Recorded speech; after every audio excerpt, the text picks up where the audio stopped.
Hi, and welcome to Ones and Tooze, FP's economics podcast. Every week we take a couple data points, use them to try to explain the world. I am Cameron Abadi, FP's deputy editor, with you this week in Washington, D.C., FP's home base, where I'm meeting all sorts of other colleagues who help make this podcast happen. As always, Adam Tooze, FP's economics columnist, Columbia University professor, is with us this week in New York. Hi, Adam. Hi, Cam. So, in the second half of the show, we're going to be talking about the economics of Oppenheimer. Obviously, this weekend is the Oscars, and the film Oppenheimer is expected to win Best Picture, potentially a slew of other awards. We thought we'd look at the subject of that film, the Manhattan Project, and how it happened from an economic perspective on the occasion of these Oscars. So stick around for that conversation. But first, we wanted to continue the series that we started last week on long COVID, metaphorically speaking, the after effects of the COVID pandemic 4 years since its start. Last week, we talked about commercial real estate and the way it's ailing. This week, we wanted to talk about COVID as an acute illness and the way it's still with us as an illness. And so the data point we have there is 0, as in no data at all, which is the status of the statistics about COVID infections and deaths in the United States right now. Told the Washington Post that the, quote, new reality, with most people having developed a level of immunity to the virus because of prior infection or vaccination, warrants a shift to a more practical approach. Like many other countries in the world, America is no longer keeping track of the illness. That's different, of course, from saying that people aren't affected by it, because people are still getting sick, people are still dying, people are still suffering in various ways, which is why, in this installment, we wanted to look at the after effects and ongoing effects of COVID as an acute illness. So, Adam, first off, to what extent is COVID as an acute disease distinct from long COVID? I mean, that is its own condition. But as an acute disease, is it still socially disruptive? I mean, is it qualitatively different than the flu at this point and other infectious diseases that we've just come to think of as routine costs of our collective social life? I think it's kind of on the cusp, right? And I think the important thing to remember is just how recently it was still a really very prominent reality in public health. I mean, the first 4 months of last year, so this time last year, 37,000 Americans died. All told, last year in 2023, 73,000 Americans died of COVID. That is less than the 246,000 that died in 2022 and the 463,000 that died in 2021 and the 385,000 that died in 2020. And recent data has suggested that the death toll has been systematically underestimated, so that we think that maybe 1.2 million Americans ultimately died of the disease in its worst phase. 73,000 deaths from COVID last year would mean that it was deadlier than car accidents. So, like car accidents, it's a personal tragedy, if you like, or at least one that society has chosen to treat that way rather than as a systemic problem, which would cause us to rethink how we live. But compared to flu, which is the thing it's been habitually compared to, COVID was still anyway last year, much more dramatic. So in the 2022-2023 flu season, about 31 million people got sick with flu, about 14 million ended up going to the doctor, about 360,000 were hospitalized, but only 21,000 Americans, give or take. On the high side, you might put the figure as high as 30,000 died of flu in that season. So that would be half as lethal as COVID. So it's sort of settled into this space in between. It's a real danger. It's something you should worry about, like a car accident, and you should really, if you were sensible, take precautions against it. But we're no longer changing societal behavior, if you like, around this risk. And that's this isn't a scandalizing comment. It's just an observation about the nature of that risk. 70,000 Americans, give or take, is obviously is a drama, but it's not the sort of thing for which we've decided any longer to stop ordinary life in a significant way.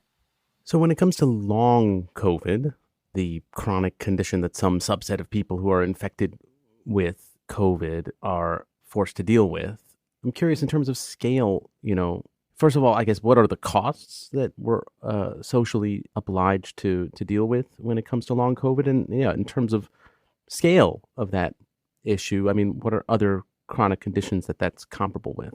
Yeah, I think long COVID is, again, like it's a sort of societal learning experience, I think, or at least one hopes it is, in the sense that it's a huge wave of what for the sufferers is a chronic illness, which, like other chronic illnesses, sort of goes below the radar for those of us who are fortunate enough not to be suffering from it most of the time. And I was actually prompted to suggest we do this show by the fact that I've recently gotten to know, or for a while now have known, people who are struggling with it and whose whole lives are dominated by it, and feeling that this is a hugely under acknowledged fact about the world. So this episode is, it's a shout out to all of those folks who are still struggling with this, going through oxygen treatment at considerable expense and so on.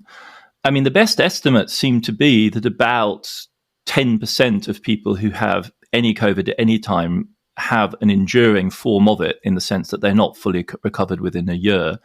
Amongst those who are hospitalized, the figures go way up. So somewhere between 50 and 70% of people who had COVID grievously enough to need hospital treatment take a very long time to recover. And of course, we're still early days in this. So the people that I know who are dealing with long COVID, they don't have a certain outcome. There's not obvious that there is an exit from this. It takes many different forms. That's part of, I think, the difficulty of defining it precisely. It goes hand in hand with tiredness, fatigue, muscle ache. And I mean, I know, 3, 4, 5 people for whom this is a daily struggle. And they carry on, and you might not know that they had this issue, but then again and again it kicks in and it cripples their lives. So how do you evaluate the cost of this? It's not an easy thing to do. The low side estimates I've seen out of Germany put the cost in the 10 to 20 billion euro per annum range.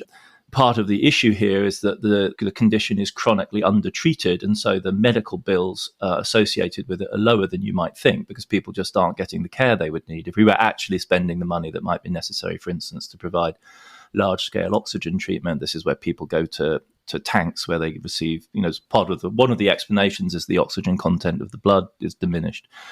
That would cost much more. The highest estimate I've seen, which is work, credit to Larry Summers, when he digs in on topics like this, he keeps on going. So Summers has had a long-standing interest in pandemic disease. And with a collaborator in Harvard, he's done an estimate of the cost. And that figure for the US is as high as $3.7 trillion, which would be more than 10% of GDP. Now, that's a lifetime estimate in relation to an annual GDP number. It's a very big one. They arrive at that by saying, 10% of sufferers of COVID had this. So that would mean 10 million Americans. And then you, in a rather generous way, say that the loss of quality of life for those 10 million Americans is about 200,000 each. And then you add in reduced work earnings and medical bills of an American kind. But I think for me, the societal challenge here is actually to, get to grips with this alongside, other chronic fatigue syndromes like ME, for instance, which afflict large numbers of people especially in rich societies, and yet go systematically neglected and undertreated. And rather than thinking of this as a cost, we should be thinking of this as another one of these areas where we should be investing in people, creating jobs in the medical professions and the caring professions to actually tend properly to the illnesses and the stunted potential of large fractions of our populations that suffer from chronic illnesses of various types. And we should be building our economy around this rather than thinking of it as some sort of drain. I guess I would also just say that it's almost as if part of the issue is conceptual. Like when we use the word pandemic, that itself seems to me referring to an acute phenomenon. And, this idea of a chronic, long tail effect it's almost not captured by the word pandemic. Oh, it totally isn't. No, I mean, and nor by endemic disease. This is a different condition where people move from an acute state of illness to a chronic state of disability, to use a somewhat pejorative phrase, but it's certainly experienced as that by the people who suffer from it.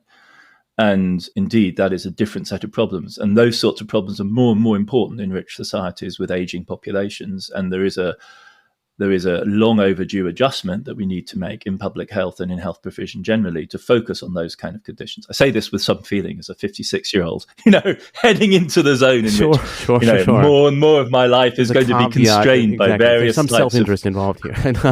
Serious self-interest, but no, also solidarity. Because it's, thinking about it within my circle of friends, there are, I think, probably half a dozen people who are struggling really on a daily basis with long COVID. And, it's very much a lonely struggle for them and their nearest and dearest. Yeah, I mean, maybe on similar lines, I wonder about another condition associated with the pandemic, namely depression, and specifically youth depression. And I'm curious, is it fair to say that youth depression is also a COVID-related illness that we're still dealing with, or at least an illness related to the pandemic lockdown specifically? How should we be thinking about that condition? I think this is a really important topic that we actually should come back to. And amongst experts, I'm doing an event for a big insurance company tomorrow, and I was really struck by the way in which they speak very openly about a global. They actually do speak about, they speak about a mental health crisis. So that's another phrase. It's not an epidemic of mental health problems. It's a crisis. And it's quite clear, I think, and I actually was on a call with the Teaching and Learning Center at Columbia University very recently as well. And colleagues and our teaching assistants who do the section work with the undergraduates were all talking about the extent to which COVID seems to have really torn the plaster off or blown the lid off a whole range of really very serious psychological conditions.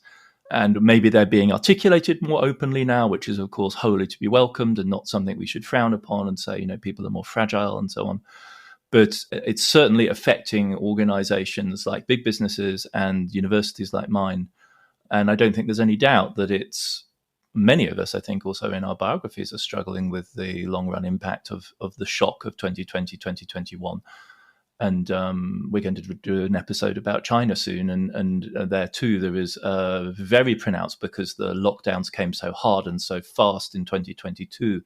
There is also a generational scarring in China as well. So I think it's a huge topic and one we should come back to in a separate segment. Yeah, gladly. In any case, I wonder how we should be thinking now about COVID as a treatable disease. I mean, is it now a disease? Yeah, that is treatable. And then in that sense, which pharmaceutical companies or healthcare providers really have most benefited as innovators on COVID treatment? I think the simple answer to this is yes, there is. And there's at least one treatment. I know it's somewhat contentious because it's been profitable for the businesses involved, but I don't think there's any clinical doubt that Paxlovid is an effective treatment. It dramatically reduces your chances of hospitalization and of death, and does so across the age ranges, and does so whether you've been vaccinated or not. It consists of two active components. One, a drug that blocks the activity of a specific enzyme that's needed for the virus that causes COVID-19 to replicate. And then there is a second component which slows down the breakdown of that first active ingredient. And so the combination of the two things together, which you take over a course of days, I've taken a dose of it, a treatment, and it does feel like a pretty heavy drug in your body, but there's no doubt at all, I think, that it works. It was distributed very, very widely in the US and is still very widely available. And if you get COVID, I think this is a public, health, segment, go get it. It's an effective treatment. It will help you to recover more quickly and avoid the worst. It has been much more sparingly distributed in Europe. There, I think it's largely confined to elderly and vulnerable groups. Part of the reason is it's expensive. It's basically produced by Pfizer, who started out by charging about $530, 509 euros per patient. I think the current price, if you have to buy it on the open market, is $1,400 per course. But if you have any kind of health insurance in the US right now, you can, I think, as far as I understand, get it for free or near free, and you should. It works. For Pfizer, it's generated very considerable amounts of revenue, not as much as they would like.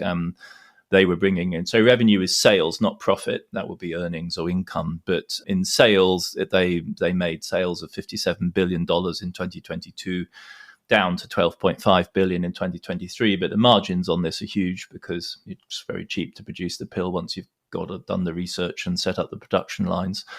And the bad news for them is that they actually have contracts which allow government procurement agencies to return excessive medicines that they can't use to the firm. And so then they have to, more recently, they've been taking charges for that. But it's been good business for them. And it was always really striking, actually, as somebody living in America, and to realize how much more restricted the access was both in Europe and then in China. When the big COVID wave hit in 2022, 2023, there was really a panic run of Chinese buyers trying to get hold of it. I am curious how people in the West generally have now changed their behavior when dealing with illness in general. I mean, is it possible to say whether people in the West are taking more sick days than they used to? Have, say, the profits made by the manufacturers of masks been durable? Are people still using masks when they're feeling sick to protect others? I mean, what does the economic data suggest on that general topic?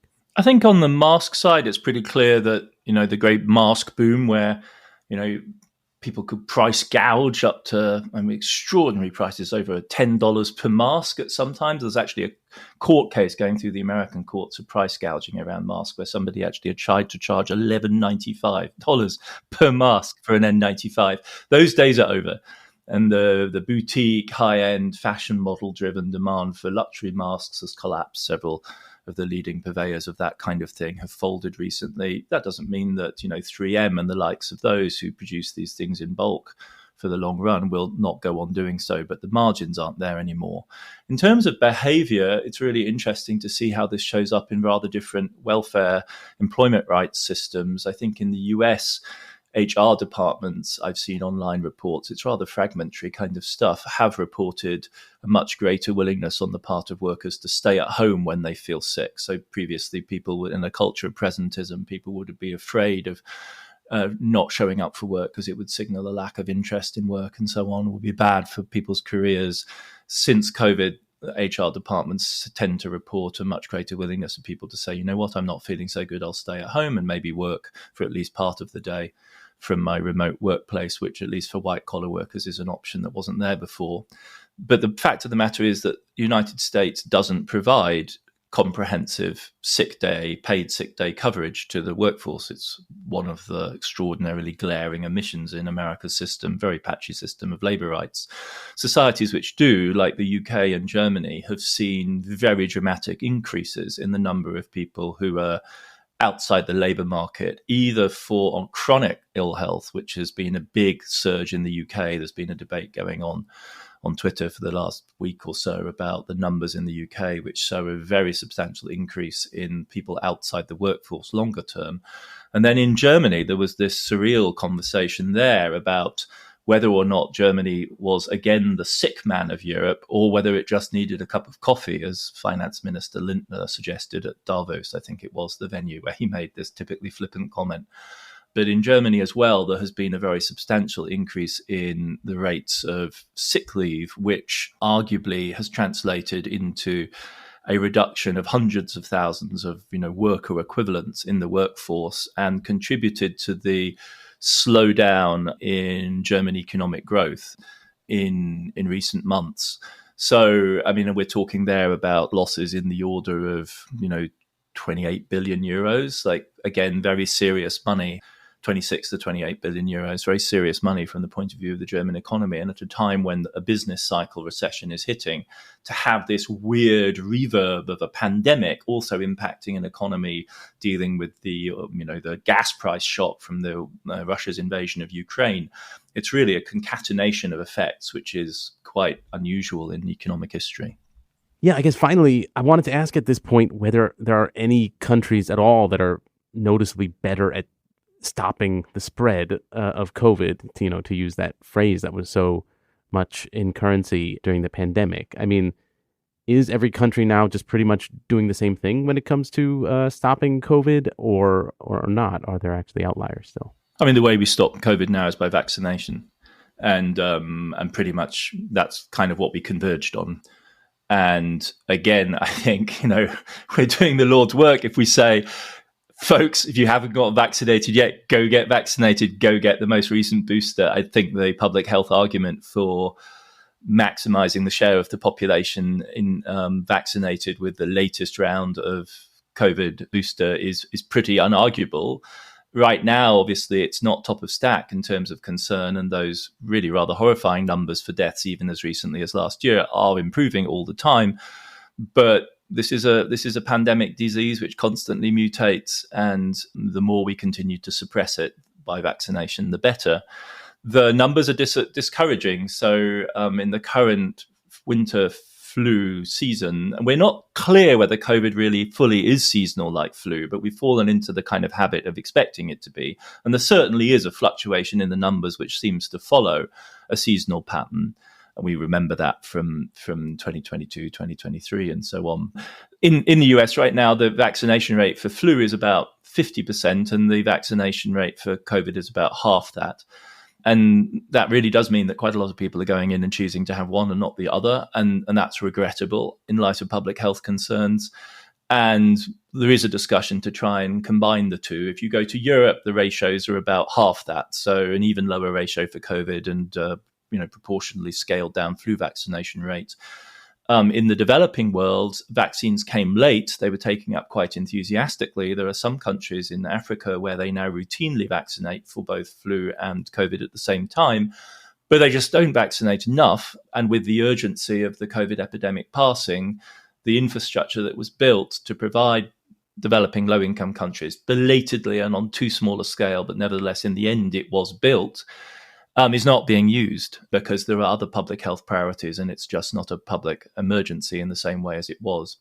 And so there is a kind of mixed success here, the miracle of the vaccines when they did finally arrive, and on the other hand, the sort of slow whimpering end of the program, which makes it more likely, not inevitable by any means, but more likely that the issue will return. Okay, well, we do need to stop the conversation here for now. We will be talking again about long COVID and its after effects, or the after effects of COVID generally, next week. But we're going to take a break now and come back to talk about Oppenheimer and the Manhattan Project.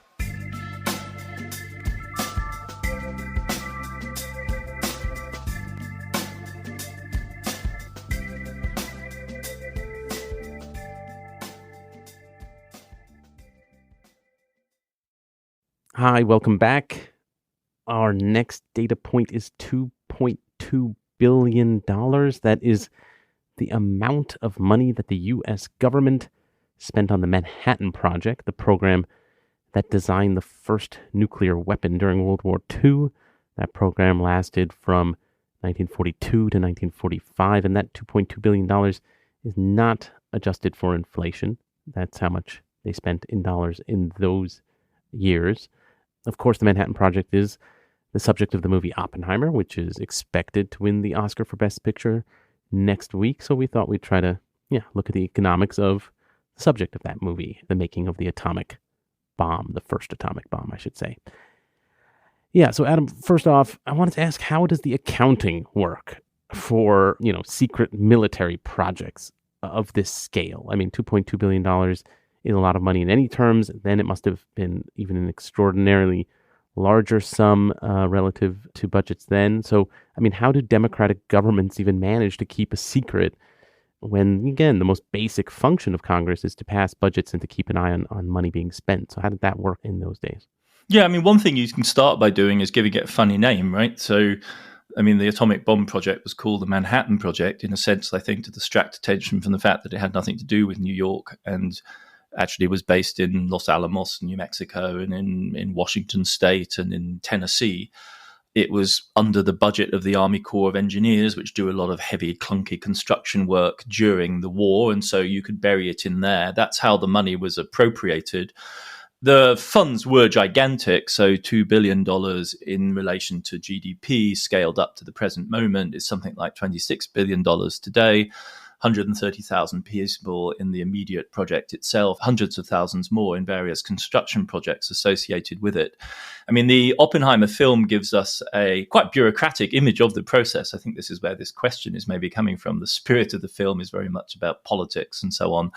But it's all about the lab, really, whereas the money was actually largely spent. 63% of the Manhattan Project funds actually went to the production of highly enriched uranium at Oak Ridge in Tennessee, and another 21% went to Hanford to produce the plutonium. So that's where the big effort was made in these industrial facilities that were producing the plutonium. Congress voted to fund the bomb, but there was no real debate about it. And you just bury this in a sort of cryptic, secret, backroom series of conversations with highly influential lawmakers in Congress who appropriate the funds. There was at least one meeting between senior administration officials and those Congress people. That's the one that appropriated the first third, roughly speaking, of the budget. Communication about the Manhattan Project was cryptic at the time. So you'll have someone like Roosevelt writing to Vannevar Bush simply, "Do you have the money? FDR ? And it's clear they were referring to an earlier conversation about this project. A large section of the files, the archival files on the Manhattan Project, are still secret. But lawmakers in that key group were briefed by Stimson on the fact that they were building a giant bomb. Perhaps the best phrase to come out of this is a conversation between a War Department official and a congressman who said, the congressman was asked, like, how would you hide a $2 billion budget for a bomb? To which the congressperson replied coolly, "Of course I can hide $2 billion, but where in Tennessee should I hide it?" So you get the idea. If you're willing to direct the money in the right direction, then it's very easy to get buy-in from senior figures in the political system of the United States or any other, I think, democratic politics dominated by pork barrel, division of major government contracts. It's easy to get buy-in for building a very large facility about which people agree not to ask too many questions. It is, after all, sort of on the boundary of what's imaginable. It has about it a little bit the flavor, I think, of the Holocaust, in which people have a sense that something awesome and perhaps terrible is going on, and it may involve quite a lot of resources. And the Manhattan Project is vastly more expensive, orders of magnitudes more expensive than the Holocaust. And yet, because in a sense it's outside the boundary of the imaginable, you don't really know what to start by asking. You mean what? You're going to split the atom, and for that you need to create this highly stuff that's radioactive, and then you're going to pilot. Why would you even think that was the project? And so part of the difficulty of organizing this was that managing, if you like, that balance of suspicion. If you took Congress people on the trip round, they would see too much. But if you refused them access rights altogether, they would become very suspicious. And not because they thought you were building, a world-ending bomb, but because they just thought you were burying a whole bunch of money in the ground and wasting it. So it's a delicate operation, in the end quite successful. It does sound like, in theory, this could be happening today. There's some line item in a budget that we would overlook. So we know it. No, absolutely are. There are black budgets all over the place, more or less officially recognized. Large parts of the intelligence budget are handled this way. We don't know what the full scale really of the American military spend is, or for that matter, any other major state. But in the US, it's particularly huge. So much of the Oppenheimer movie, certainly the first half, is this kind of procedural drama involving gathering all of the people necessary to staff this Manhattan Project out in Los Alamos. And yeah, you see the kind of recruiting of primarily foreign scientists from Europe to work on this project. And I'm curious, how did migration work for all these foreign scientists who were deemed necessary for the Manhattan Project? I mean, I'm guessing, scientists of this kind didn't just go through a standard visa process, but how did it work instead? Yes, altogether at the high level, at least 100 physicists coming from Europe occupied prominent places in the Manhattan Project. These include people like Szilard and Teller and Bethe and Frank Vigno, all of whom came out of the German system, and then Fermi from Italy and Segre from Italy. Amongst those, I think, 8 past and future Nobel Prize winners. Broadly speaking, the immigration rule was that you became an American citizen and were thereby integrated into the project. The other route was to be a Brit or somebody who'd acquired British citizenship, because there was a 21 British scientists operating as a separate, as it were, distinct national team, the Chadwick team, within the Manhattan Project, and at least one Polish physicist who preferred not to take American citizenship was within that British contingent, as was the notorious or legendary Klaus Fuchs, who was a German emigre who passed on a large cache of nuclear weapons secrets to the Soviet Union in the course of his involvement in the project. So I think that's how it was organized. It was basically an Anglo-American affair. That was your ticket to enter. Polish at a pinch, because obviously Poland was thought of as an ally and had made very significant contributions in other areas like intelligence with the Enigma machine. So I think that was the basic logic. You were either a Brit or you were a naturalized American. I'm curious how much more efficient we've gotten at building nuclear weapons today versus that initial process of building that first nuclear? What is the cost of that first nuclear bomb versus the ones we produce today? And if we were to make that comparison in terms of per unit of destructive capacity, obviously the bombs themselves have changed. How would that comparison look? So, this is an awesome task assessing this because technology has shifted so much. So maybe the best way to do it is to use some quite well-known estimates of the total cost of the American atomic weapons program, which sort of, before the current plans to revive it, kind of reached a natural stopping point for accounting purposes in the late 1990s. And by that point, we think that something like $5.5 trillion in modern money had been spent. So that's thousands of billions. So that's scaled up by 100x over the Manhattan Project. $5.5 trillion. Of that amount, only 7%, about $409 billion, was actually spent on stuff that you could compare directly with the Manhattan Project. So developing, testing, and building the actual bombs and warheads. And the Manhattan, $26 billion, would be included in that. So they would be 5% of that total. The huge spend for the later generations of atomic weapons comes in the delivery systems, right? So you need special types of bombers, special types of submarines, special types of missile to deliver these awesome weapons. The original bombs were just dropped out of regular bombers. That wasn't true for the Cold War projects. And they're $3.2 trillion. So that's where there's this huge spend. And then there's command and control and various types of defense, which also run into the $930 billion. So vast spending.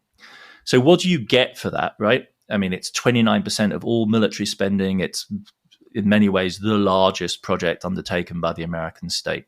So between 1945 and 1990, America produced 70,000 nuclear bombs in 65 different configurations.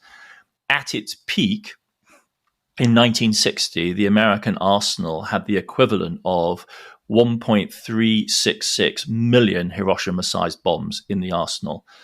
Today's stockpile is 91,000 Hiroshima-style bombs. So if you think about it, you spent 5% of your total nuclear development to get the first two, and then 95% buys you a million times as many. If you split it between the two original bombs, 500,000 times as many.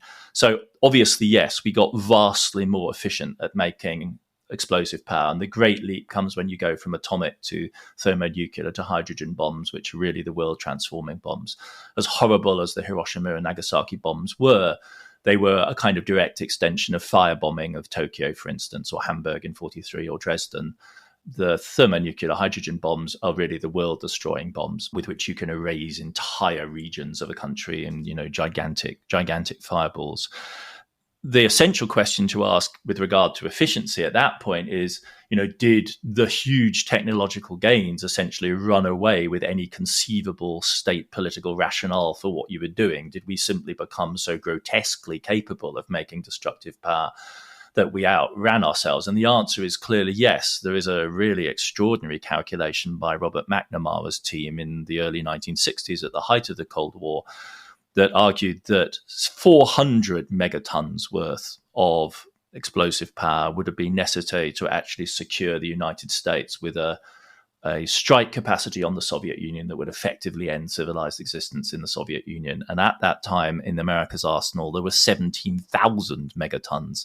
So vast overkill is the characteristic of this gain of efficiency. We move building two weapons as an emergency program to match the Nazis and then end up testing them on the Japanese to make a point and also to end the war as quickly as possible. And then in the race with the Soviet Union, end up going down a trajectory which on the one hand threatens the world, is on the other hand a huge gain in efficiency, but vastly exceeds the sort of credible deterrent that will be necessary to actually keep America safe. So it has a logic that goes beyond national security. I guess finally, I wanted to ask then, given that we're so efficient at making these, we have the knowledge now for producing nuclear weapons. It's not a secret necessarily.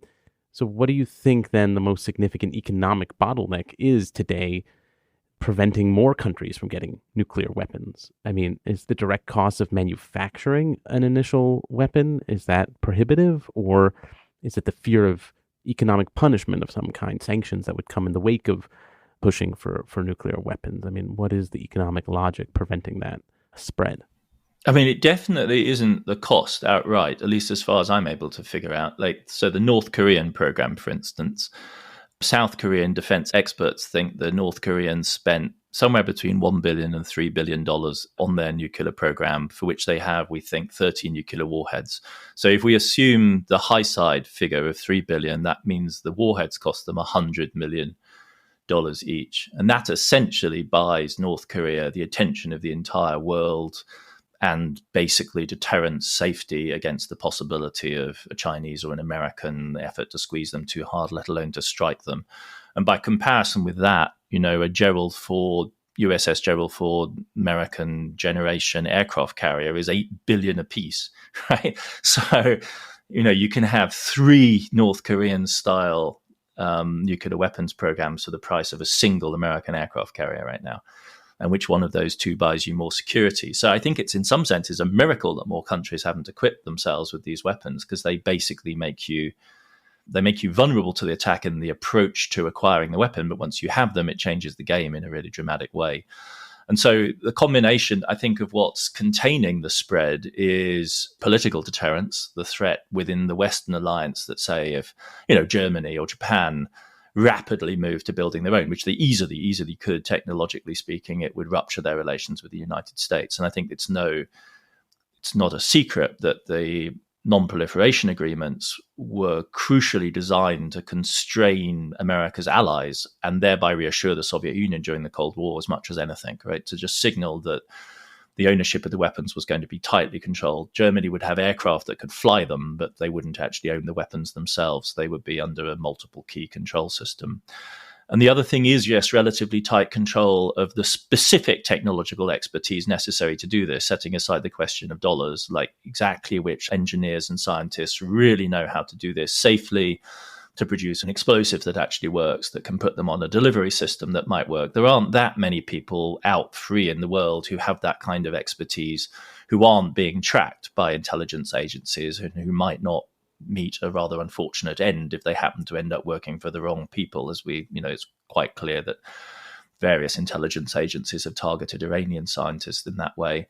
And then the other thing is the technical equipment and the uranium you need to start the process. And so those are tracked very carefully globally. Clearly, it's not a watertight system, but I think in the end, that has to explain it. It's not the cost per se. Even a very poor country like North Korea can allocate the resources necessary to doing it. But the issue really is the political will, the willingness to accept the ostracism or the lack of alliance systems which make it possible. And then on the other hand, the difficulty of accessing it. But, Pakistan has a bomb, and Pakistan has a lot of developmental problems, which would imply that, those billions could have been spent better on other things in Pakistan, but they set themselves to acquiring a weapon and have. So it's absolutely something that states can do, and the world in which multiple dozens of states have them is easily imaginable. Yeah, perhaps we're lucky simply that we haven't come to that. But, for anyone who has seen Oppenheimer or will see Oppenheimer after the Oscars, these are all questions, hopefully, that offer some food for thought as you see that story about the Manhattan Project. We will, leave the podcast here for now, but we will be back next week, as always.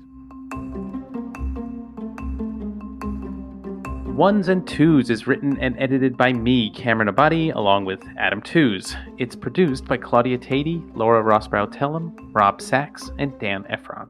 This show is made possible through the support of foreign policy readers. If you're interested in news and analysis from around the world, consider subscribing. Listeners to Ones and Tooze even get a 15% discount. Just go to foreignpolicy.com/subscribe and use the promo code TOOZE at checkout. That's TOOZE. And listeners, as always, we love getting your feedback. You can leave voice messages on the Ones and Tooze homepage on foreignpolicy.com, or email us, podcast@foreignpolicy.com, or you can tweet us. That's @OnesandTwozePod. Thanks very much for listening, and we'll be back in your feed next week.